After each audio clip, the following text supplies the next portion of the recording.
Assalamualaikum warahmatullahi wabarakatuh.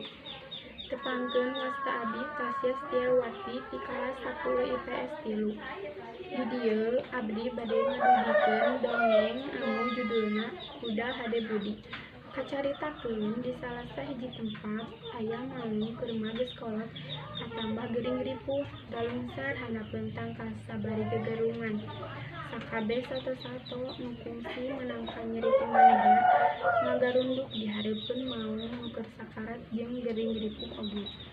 Ceuk munding, make gegerungan dek minta tulung ka saha da maung anu daekeun nulungan oge.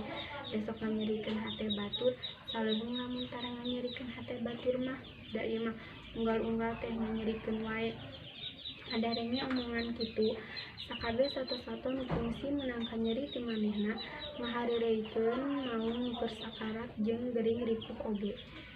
Kajaba sakadang kuda ngan bisa pugodeg ngadenge jeung ningali kalakuan sato-sato nu lainna ngahareureuykeun maung nu keur sakarat jeung gering ripuh. Ceuk domba, kunaon sakadang kuda make gogodeg, anggur mah teh je tas dibelang teh pisan-pian.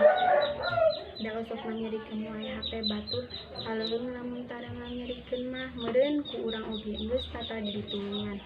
Tembal kuda, kaula mah lain teu ngewa kamunding kanaon teh ngan ieu kaayaanana keur parna manehna keur ngalaman gering ripuh jeung sakarat. Kuduna mah ditalulungan lain dihareureuykeun jeung diarantepkeun kitu.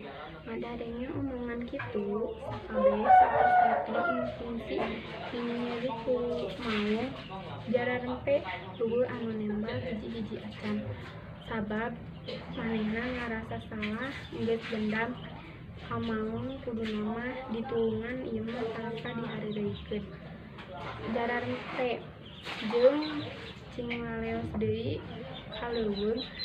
Kajaba sakadang kuda mah cicing keneh didinya nungguan maung jeung ngabantuan maung nu teu gering. Sakitu sarua sakadang kuda oge pernah menangkan nyeri ti manehna anu sakitu lobana, tapi sakadang kuda mah teu dendam ka maung.